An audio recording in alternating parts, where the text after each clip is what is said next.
Hi everybody, welcome to the Maria Weston Chapman Middle School. I'm Sarah Rosenthal. I'm one of the architects with HMFH, so I'll lead you through the spaces with Matt. We are in the entry court, and as you can see behind us, we have a lovely face of Maria Weston Chapman up on our perforated metal panels. Over here is the admin, art spaces, theater, and music and chorus wing. And then on this side is our 6th grade classroom wings. And then as we head inside, we'll go into the main entry and I'll point you to the directions of everything in there. Hi everybody, my name is Matthew Meehan. I'm the principal of the school here, Maria Weston Chapman School. I'm also the principal of Abigail Adams Middle School. As we transition to this new space over here, we will make sure that all the students and staff are very excited about it right now. Inside, I will be talking about the educational vision of all the spaces that we're going to visit today, and some new spaces that we haven't talked about in the past that we really want to identify and make sure that people are aware of what their use is. So welcome inside. This will be the main entry. Over to your left will be the security office and the main office for the school. And in front of you is up these concrete steps, which are seating and also steps. There's the gym, which will be dedicated to Officer Chesna, which is very exciting. And over to your right is the media center. And so we'll walk through the 6th grade classrooms and we'll look at those spaces because they're a little bit different than the 7th grade and 8th grade wings. And we'll head through the media center and then across the space into the main cafeteria and head into the other classroom wings. And then we'll finish up in the theater. So just to give you a little bit of bearings where we're going. Important differences with the main entrance here. We only see one set of doors here right now. There's another one going in. Anybody who comes through this front door is screened by security. So it's a very secure space to go in. As you also know, this entranceway is very obvious. If anybody remembers the old Chapman, you had to go around the building and try to figure out what door to go into. The architects made it deliberate that the space, this area, would pull people into this main space. So welcome to the media center. This will house books as well as a professional development space that I'll let Matt explain more. But this is one of the 3 lab areas of the building that flank the ends of the cafeteria. And so you've probably noticed that the site of Chapman is very sloped, and so we've kind of mitigated that by having 3 different levels of the school. So the 6th grade is down at this level that we're at, and then the cafeteria is up at a middle level, that is the gym and the 7th grade wing. And then up the hill is the 8th grade, and that's with the culinary arts lab. So in here, we have to mitigate the sound, and so as you can see, there's acoustic panels up on the walls. You also have borrowed lights up to this upper space, that's the maker space, which is part of the other lab. And you can see out to the cafeteria, but not necessarily exactly where the students will be seated. So you get the daylight and connectivity, but not necessarily the distraction of, if you're in here learning and kids are having lunch and having fun. So a beautiful space. This is a traditional library, of course. There's going to be radial bookshelves heading out this way, kind of coordinating with the amoebic shape of the building. Amazing towering height, kind of a cathedral feel to the place, but notice the sound is very muffled, and it's not even done yet. Natural light is coming in several places, so if we shut off the lights again, we're harvesting all that sunlight that is coming in, and that's purposeful, so people feel connected to the outside spaces. This is also a space, as you know, at Abigail Adams, we have a lot of authors coming in, some of them very famous. This space here opens up. This is quite a large space. These glass walls, partitions, will spread out, and this area can spill into this library media center. The bookshelves are all mobile, and they can spread out as well. So you have now a very sizable group of students, a team at a time, that can listen to an author or a special speaker that is coming into the library related to the curriculum. In this area over here, it's not just a circulation desk. You can see the top. It kind of lets people know this is where they should go to talk to the reference librarian. There's also a workroom in the back with kind of those classic stack shelves that you can open up and they collapse together. That's for curriculum materials that will be stored here and then sent out as students need them to different classrooms in the humanities. This is considered one of our humanities spaces. This room will double as an in-use professional development space, teaching teachers on all kinds of stuff, while the school's in session. It has a separate entrance into the hallway, so teachers can be learning back here while students are learning over here. So welcome to a 6th grade team. 6th grade teams are 2-person teams. This side would be humanities. That's ELA and history, taught in this space. Science and math, taught in this space over here. The math and science space is a little bit bigger because they have to be designed as laboratories. Notice that there is no wall because the wall is operable. 6th grade and this entire building is built around collaboration, creativity, and project-based learning. So yes, individual learning can go on with individual subjects, and when there's a project that's interdisciplinary, the walls open up, and students begin to interact with each other. Notice the differences between storage in a typical classroom and the storage that's in these classrooms, and the teaching walls, which isn't up yet. There will be a display in the center, interactive display, with whiteboards all around.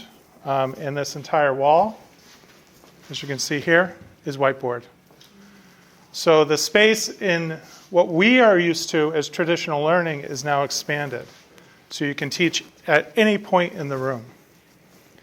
I'll let Sarah talk about the architectural features, but they're quite expansive as well. So one of the challenges with opening up the room is that we lost a whole teaching wall. When we go over to the 7th and 8th grade wings, you'll see that they have a wall of marker boards. And so that's why we put marker board material on the operable partition, is so that they have that teaching wall available to them. Also within the science classrooms, in order to get a position for the teacher to have their exhibit table, there are cord reels so that they can plug in on either end of the room so that they have that flexibility.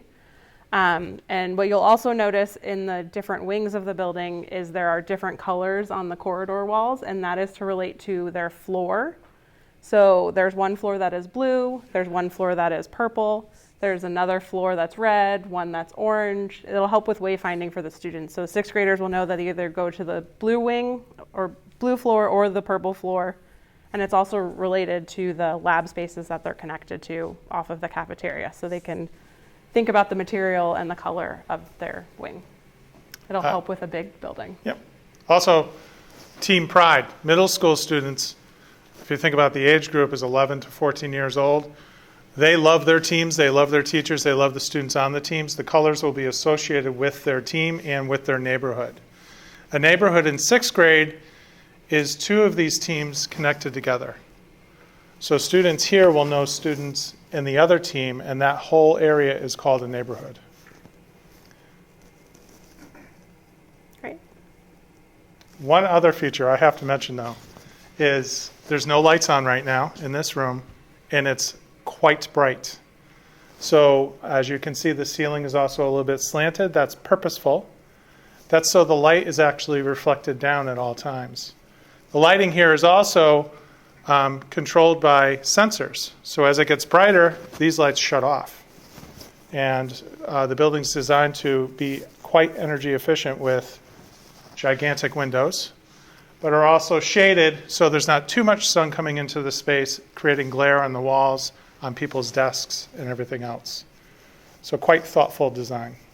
And if you think about the way the building is shaped, so we have 3 different wings going in 3 different orientations.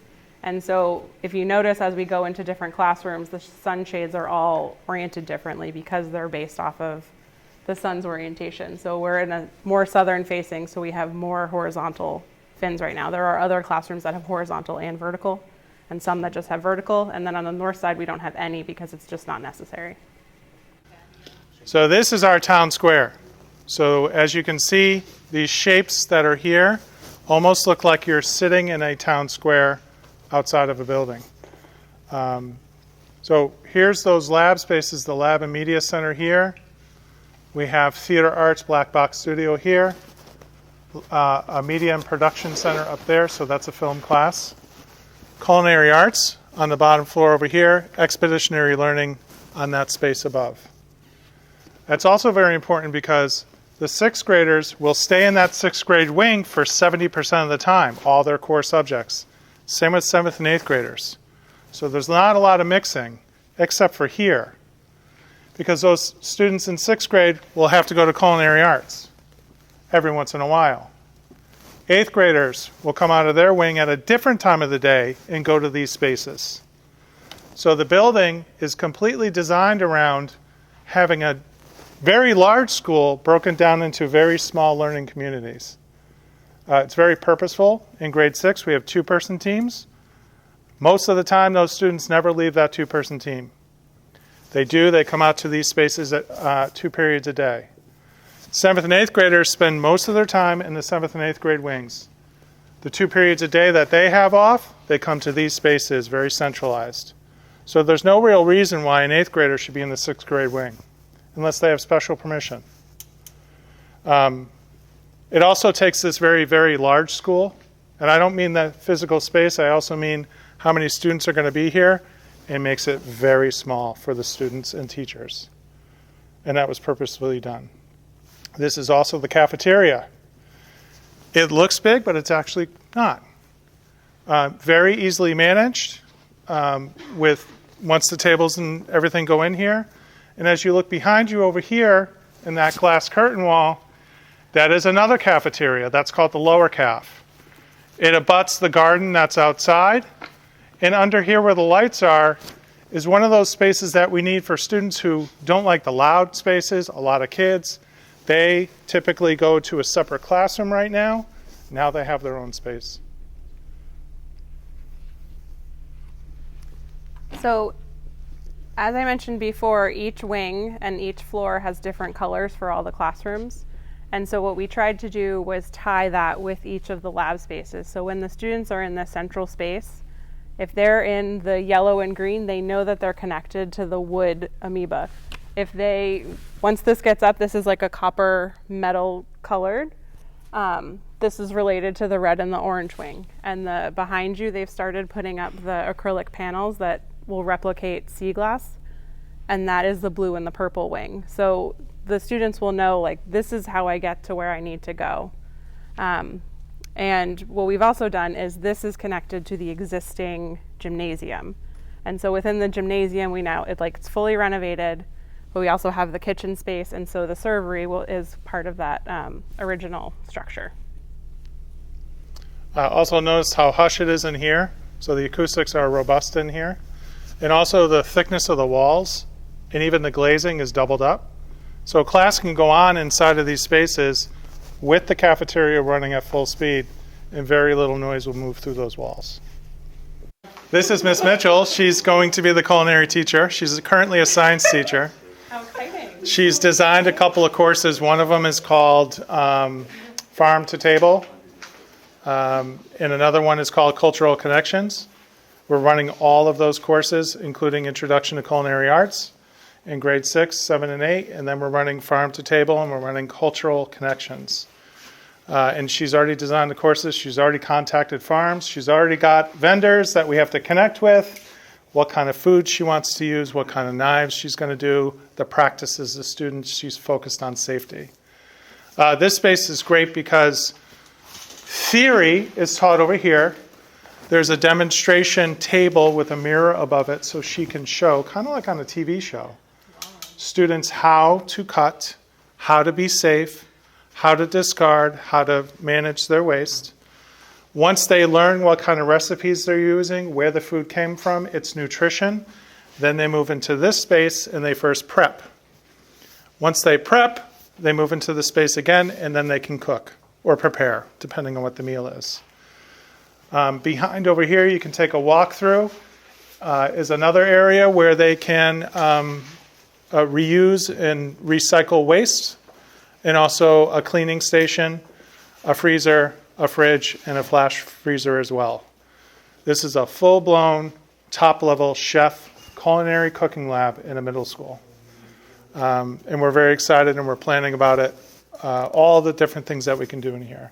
We're starting to consider allergies and what kind of allergies and what kind of stations we have, and that we're going to have to designate specific students to specific areas, making sure we mitigate that as well. So very excited about this space. I don't know if you remember when I was growing up, we had family consumer science or a cooking class. This is home ec. That's what it was. This is way up on that, and we are lucky enough to have somebody who's passionate in cooking and already developing the course. And every single student has signed up to take every single one that we did. Yeah, I know. I'm going to have a little bit of trouble. So we're having students sign up for electives. I have to run 18 sections of farm to table. And that's an 8th grade course. Now, can I do that? I don't know. But I'm going to try my hardest to do that. We want to make sure that we're learning about these spaces as we develop them as well. The room is designed so there's multiple stations so that the whole room should be accessible for everyone to get their hands into the work that they're doing. So it's not necessarily you're always looking over someone's shoulder. There's multiple sinks, there's multiple hand washing stations. You can pull up here, you'll be able to plug in like a mixer or a blender over here. There will be a stove eventually in both locations. There's a full walk-in cooler, like there is just the same thing in the actual kitchen for running the school. You can see it as you're coming down the ramps. Like you're just very connected to the school being in here, and it's quite the focal point. So I wanted to point out some very unique spaces of the building that are not typically found in regular educational spaces. One thing I want to come back to, what Sarah talked about, is wayfinding. So now we are in an 8th grade hallway, and we have yellow all the way down. So students know where they're supposed to be or where they're not supposed to be. They also take pride. So this is, if you look here, this would be an 8th grade team. This whole hallway, 5 core classes instead of just 2. But students will only be moving between these classrooms. So they get the sense of home and team here. And the same thing's mirrored upstairs. I wanted to talk about the architects and the way their thinking was with their design. As we were explaining our educational vision and what we wanted to do and where we wanted to go with project-based learning, they started talking about additional spaces. Here's one of them. It's called a small group room. So as students are starting to learn in here, they're demonstrated something about a project or maybe some unit they're working on, and now we have differentiation. So you have students that typically now will sit in a hallway. They'll be on the floor, they'll be writing on the floor. Now they have a space to go to that's appropriate for learning. Independent space, by the way. Students in middle school should be independent, and they should be expected to be independent. We're preparing them for higher level learning. So as they move out from these classes, they can go into these different spaces and have either tutorial service with an interventionist, maybe a teacher just checking in on them. Hey, how you guys doing with that project? Don't forget, write your paragraph, and then go right back in the room. These students are working independently. Their spaces are peppered throughout the floor. So as you walk down the hallway as we go to the next classroom, check out those spaces. They're very small, very individualized, between 5 and 6 students, sometimes 10. And they have the same tools a regular classroom has. So now if you think about students that are above level, at grade level, and below grade level, we have the spaces to serve all 3 of them as they leave these classrooms. There's also ample space you'll see at the end of the hallways that they can use as well. The way we've peppered the small group rooms throughout the corridor, because we have such a long corridor, the teams are very expansive. We wanted to make sure that each classroom thought they could own something as their space. We didn't want to necessarily nestle the small group rooms into 2 classrooms, because then that becomes those teachers' classrooms versus the entire floor and neighborhood's small group space. And there's also in the center is academic support, so a dedicated teacher will be in there and will pull out students paired with a team. There's also the science prep rooms are in the center, the multi-user toilet rooms, just the support spaces for the whole floor are within the center. Something very nice about these spaces, there is a lot of glazing and they're always connected to the outside. So as you're in this space, you're not secluded. You can always see the outside of the surrounding element of the building.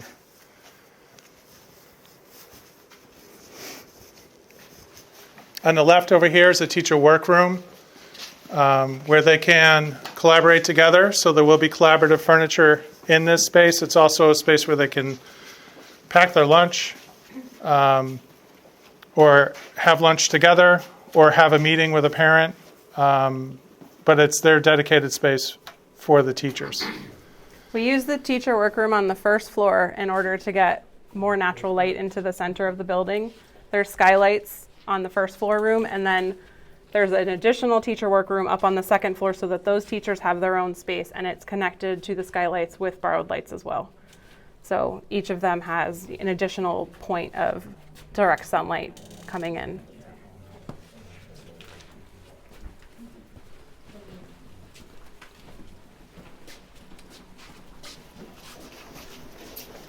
What looks like a small group room, but it isn't. This is actually an academic support area. Every single team in this building is dedicated with special education staff as well. Special education staff eventually and sometimes need to pull students in for specialized instruction. They need small group for taking tests. Now they have their own space. Right now at Adams, the space is typically a closet or what used to be those old science prep rooms. They were never designed to be special education spaces. Now we have dedicated special education spaces. So we encourage you to come into the space so that you can see the wall graphic. But this is the neighborhood collaborative area. This is at the end of each classroom wing. And I'll let Matt explain more about the graphic, but some of the features of this space are it's open to above so that it connects the 2 floors of the grade. There's a sliding marker board, and that opens up and will have an LCD panel underneath it, so a similar technology to what's happening in the classroom. So you can come out here and have class or have a group session. The seating here is concrete plinth that is very similar to what is happening out in the main space so that students can sit here. There will be tables that can be pulled up, flexible seating. Back underneath the other floor is a unistrut grid that is holding power reels because there will be tables there for makerspace work, giving it just a more flexible ability to do project-based learning. Each classroom wing ends with this built-in, so there's sink prep space, there's storage for the floor, just a lot of excess and accessible space for the students and teachers to have another option of a learning space. So as project-based learning expands in our schools, we realized we needed spaces where teachers can engage students in different type of learning. This is how it translated into the design. This is actually kind of a dirty area. Right now it's out in the hallway on the floor. They're building things. They're making science experiments. They're doing posters. Now it will be here, and they'll have their own resources connected to that. There's a duplicate space on the upstairs we'll see in a moment. But this is a very special space. Remember, we're talking about the 4 C's. So critical thinking, they're thinking about something in a critical way. They're collaborating with each other. They're creating things, building things. So we have that here. And then finally, they communicate their ideas. So they have to present to their classmates or to adults. And this space, especially right here, is designed for students to be able to present in groups collaboratively to their peers. Research shows that when they do that, they actually raise their level of understanding of topic, and they bring a higher degree of emphasis on their work. This wall, as we said, will open up to a Promethean board that's behind it. And what we envisioned is that students would also be presenting to their entire team. So that's about 100 students, 125 students. This space is wide open, but as you can imagine, students all around the plinth, all the way up the stairs, all the way around over here. Imagine you presenting in front of your peers of 100 people. You have to raise your game up a little bit. That's what we're going after. The murals. This space is at the end of each wing, and these murals were designed by the artist after we put a team together to think about this 8th grade wing. Their theme is inclusion. It's directly connected to what they're studying in their humanities and science classes. Up on this mural are quotes from literature, quotes from musicians, quotes from philosophers, from teachers, from political people. And it's not designed to be kind of like, oh, that's nice. It's an anti-tweet. It's designed to be looked at over and over and over again and discover something new each time. It's deliberately designed that way.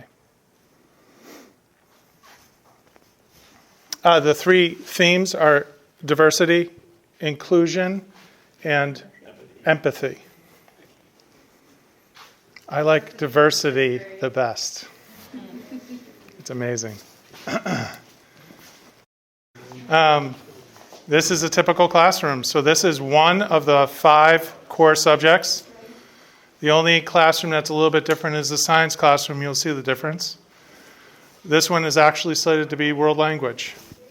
As you can see, it's extraordinarily bright, harvesting that sunlight coming in from inside. This is a typical setup for a teaching wall. Notice there's 2 of them in this classroom and a pinboard behind you over there. So teachers don't have to have a centralized place where they teach. It's very flexible. The furniture in the classroom's all collaborative. And there's high desks, low desks, wobbling stools, dynamic chairs, a wide variety of furniture that's going to be placed in the room. Unlike typical classrooms, there's ample storage. So behind you are cabinets for storing, and I'll let Sarah talk about the ventilation system, which is very comfortable. But a very different space for teaching, and it's designed around 21st century skills. So against the wall with the casework storage, you'll see the silver metal panel. That is a displacement diffuser. So that is the service air for the space. So it comes out at a low velocity at not a very high temperature, not a very low temperature, very temperate. And what it's meant to do is it comes to the user. It's not cooling the air above you. It is getting directly to the person inhabiting the space. In the winter, these panels that are along the perimeter of the building are heating panels, and so that will provide the heat for the room, and it'll keep the air all circulating so everybody is very comfortable. It does take time to get used to, but it's also a very clean system, so you're not like putting out a lot of air with a lot of particulates or anything like that. But we will find that teachers come in and will say, oh, my room is too hot or too cold, but it's just they're not used to air not blowing at them at a high velocity because it's coming in very temperate.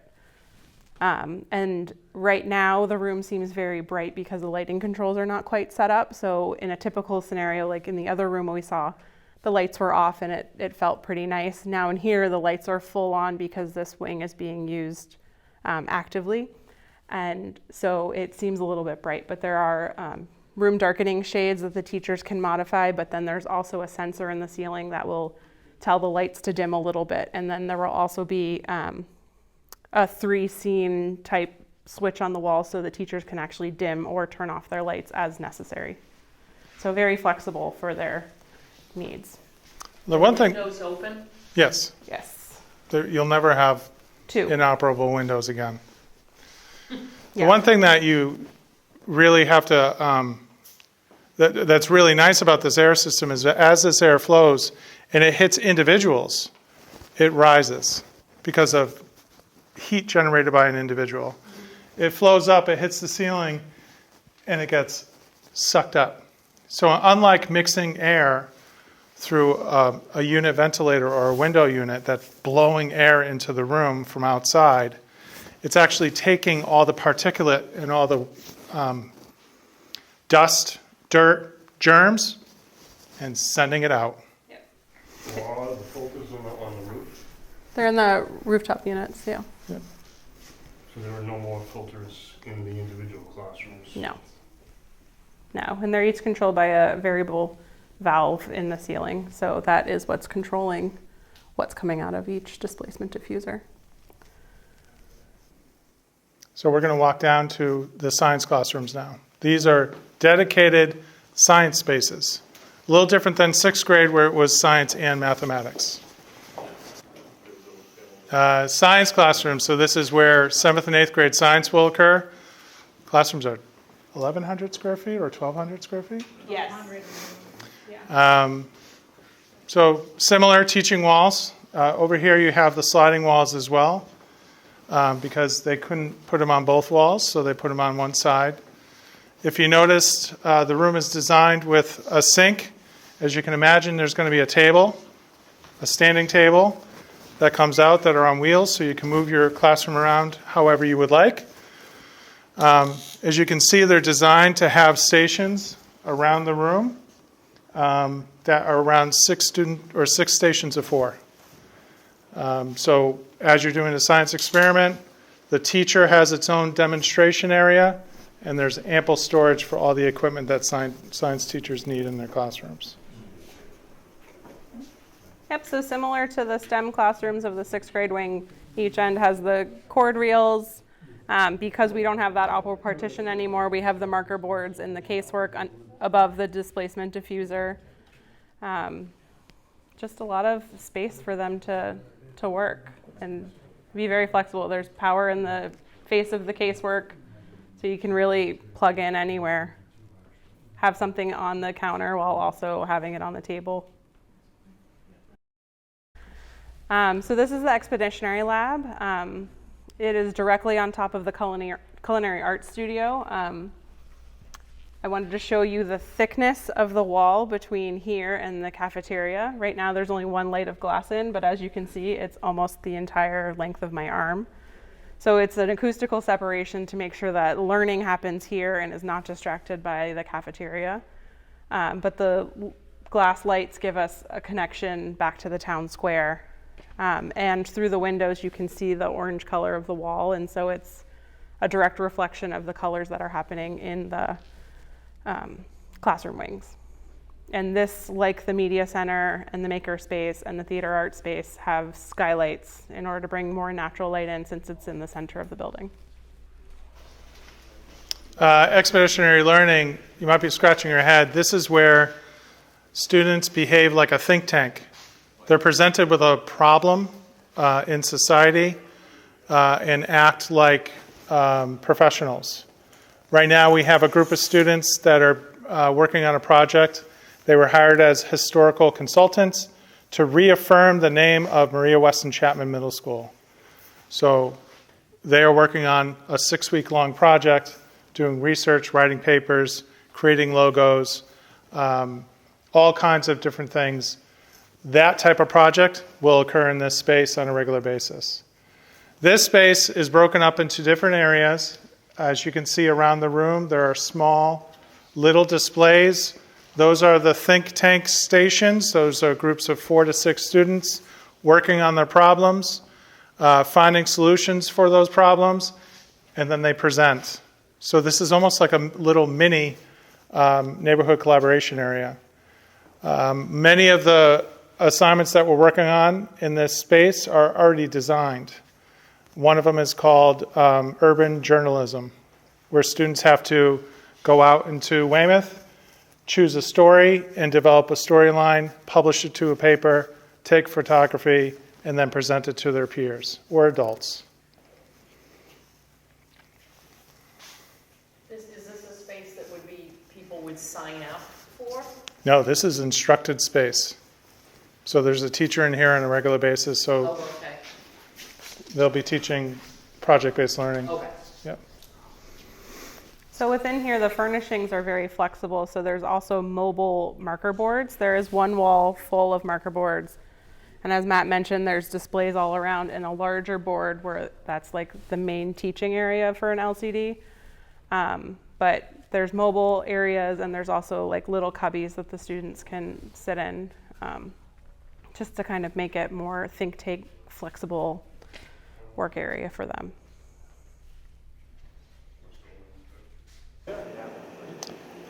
So this is our Fine and Performing Arts Center, our auditorium.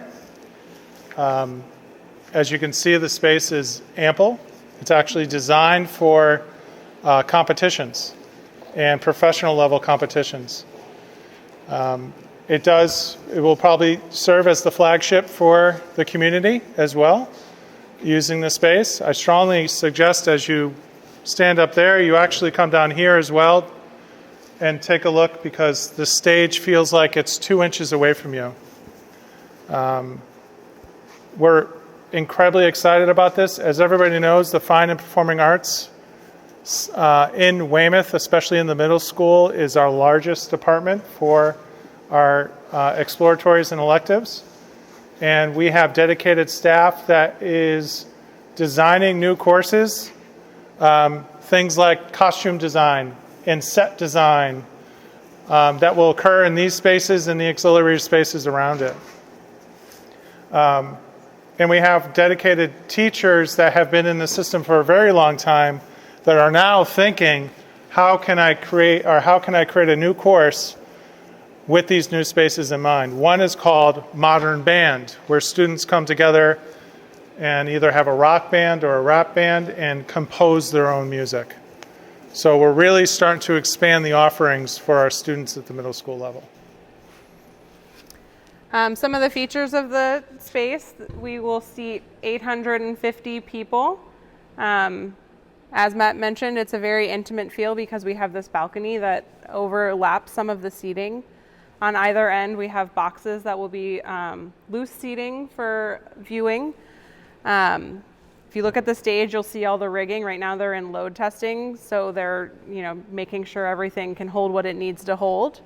There's catwalks going across in many directions on the sides where you can't even see, and up in the gallery on top of the stage. The acoustics have a lot going on. Up above me are black reflectors on the sides. There's fabric panels for absorption. There will be curtains that you can move in the back and on the sides of the house in order to change what you need for a different performance, whether you have a vocalist down there or you have a large production. It'll be very flexible. Also, what will be put in is a flexible proscenium that moves. So it will go from an open stage of, I believe it's 50 feet, and then you can close it down to a 40-foot opening so that you get that more intimate spacing that you might need for like a jazz band or something. There's a bunch that happens on the rigging, so there will be a projection screen. We're going to hook up to the Weymouth TV station so that they can broadcast stuff here live. It's great. If you look in the back, you'll see a very large opening. That is a 16-foot door, and that is part of the competition requirements in order to get the sets in from off of box trucks. So they can assemble things in that back fabrication lab. That also has a 16-foot door, and you can pull it out into the stage and set it up on the rigging. And up above is a fly tower where everything can tuck up. So that's what you see when you first come to the parking lot. Any questions about this space? It's awful. This is terrible. Well done, very well. A lot of these spaces would not have occurred without planning a building around an educational vision. When we first started writing it 7 years ago, we had a team of about 20 people. Lauren Saraceno was one of them. She's our Director of Fine and Performing Arts in the district. And we really honed in on what kind of vision we wanted for the entire district, and then what kind of spaces we wanted for the middle school. And from that, the architects really drilled down to get the information we needed to create the spaces that were outlined in that vision. So this is one of 3 art studios, visual art studios. As you can see, the space is very large compared to typical art rooms at the middle school level. It's actually reflective of a professional art studio. Behind you, you see flats. That's for storing 2D art, so paintings, sketching, illustrations, things like that. Behind me over here, you have a collection of shelves. That's for the 3D art we're going to introduce. Right now, our art classes and courses are typically 2D. A lot of drawing, sketching, creating that way. Right off the bat, we're running ceramics. I have to figure out how to run 18 sections of ceramics because everybody and their brother signed up for it. But I'm excited.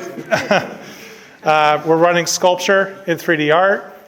And we have other courses in the queue that we're not running yet, but we will run once we get the staffing in place, things like graphic arts and photography. So again, a proliferation of courses that were based on that educational vision, and the space is actually providing that. In this room over here, we're going to have a kiln. That's where the ceramics will be baked up. And that kiln services both rooms, so we can run ceramics in both spaces at the same time. Over here is the storage and teaching area. The teaching area is very similar to culinary. They'll have a station with a mirror so they can show people how to do it, and also film. The teachers can film with a digital camera how to do that as well. And then the students will have a stand-up type of furniture that's also collaborative in nature and very mobile. As you can imagine, middle school art gets a little messy. Some of the architectural features that I didn't know about that really interests me are these north-facing lights. It brings in light that does not have any glare. So there's no direct light. So it's constantly providing an even toned light through the room, which is very good for art, especially when you're working with some of the painting and stuff like that.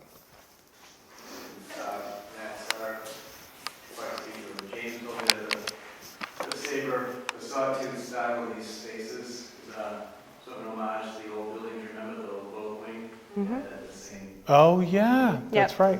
It's very popular for doing sawtooth northern Clare stories to get diffused light in. So yeah, that was our homage to the old building. You'll see they're also putting up acoustic panels. So, right now you're hearing reverberations within the space, but it'll get to be more quiet. There will be a whole wall of acoustic panels there, and then strips above here. There's also a giant, I will say, displacement diffuser next to the pinup board, so that will, bring in that same quiet, low temperature air in order to keep the circulation of air in here comfortable. We've got lots of stations for sink cleanup, storage. This room's a little bit different because it also has the additional south-facing wall. The other art classrooms have double-sided display cases so that the teachers can put display in there, and students that are not necessarily in art can see the work that is going on in those classrooms. There's display cases also throughout the whole school building. So there's some in the classroom wing corridors, there's some in the main spaces near the gymnasium and in the cafeteria. So this is another new space that is provided by the Educational Vision. This is a chorus room, a vocal room. And it serves as a couple different purposes. Of course, we're going to have students practice here and learn how to sing in chorus and move up through select chorus in 7th and 8th grade. It also serves as a space, I don't remember what they call it, but an auxiliary space during a show. Green room. A green room. So these several spaces, this one, the band room, and the practice rooms that are behind you will be used for things like dressing rooms. or practicing prior to when you go out, or making sure a group of students that's performing or professionals are ready to go and they can slide out. There are monitors that are going to be placed on the walls outside as well that monitor the performance that's going on so people know when to move in and out. The chorus room we don't have right now, and it's designed specifically so students can learn and hear themselves learn while they sing in the space. The band room, we do have a band room. It's a very similar size, but the band room has specialized storage as well and instruments to fill those spaces with the purchase of FF&E in the space. The technology in here also connects to the theater, so that is another connection that it will have during a production. So it's a little, like if you look at that wall, that's the teaching wall, the box is a little bit different because that is actually connecting to the theater system versus the school network system. It also has that additional connectivity. And you'll see that there's 2 doors, one of them being larger, and that is to facilitate getting the risers in and out as needed. So this is a fabrication lab. Fabrication lab, when we were growing up, was called industrial arts. It's a wood shop and a metal shop combined. So this is where students will build things like paper towel holders that will never be used again. But they will also design sets that will be able to be moved into the theater with ease through the 16-foot doors. So students will have a class in here in 6th grade that's called Introduction to Fabrication Lab, and in 7th and 8th grade they get to choose what they want to engage in this space. Many of the courses we're offering in this space have already been established through a national movement called Project Lead the Way. So students will cycle through the engineering design cycle. They will think about something to design, they will build it, they will test it, and then they will build it again. And they'll go through that cycle. I'm looking forward to this space because there's table saws in here, band saws, hand tools, chisels, all kinds of good stuff that we need to start bringing back and getting kids to do hands-on things at a very low level so they get interested in it and not disengaged from it. We're super excited about this space. This space is new, and it's not typical of middle schools. I can think of a handful on the South Shore that have wood shops. Hingham next door is helping us out. They're allowing us to go and observe and exchanging ideas, and their wood shop is comparable to this. But like Ted was saying, every time I come in here, this place gets bigger and bigger. So Yeah, that's the magic of construction, because once the walls go in and the paint goes on, it suddenly feels larger than it did when it didn't have walls. You'll notice around there's outlets pretty much every foot of the wall, and that is because it is flushed with equipment that Matt mentioned. But because of that, we couldn't wall mount a display because also it's a very dusty, dirty space. So the school will have Promethean boards on wheels that they can come in here and show videos or still have that active technology learning in here. Is the intent to have a link to the CTE program at the high school level? yes, that's exactly what it is. Same with the culinary lab and the film and media space as well. They have film up at the high school. And the maker space, which we didn't get to take a look at, is a robotics lab. They have a robotics lab established at the high school, but they can't find an instructor for it. It's and I can't find one for mine. It's very difficult to find robotics people to come into education. So we're still searching for that. But yes, each one of those new lab spaces is designed to capture a student's interest and then say, well, if you're interested in carpentry or metal fabrication or automotive, look what's going up at the high school.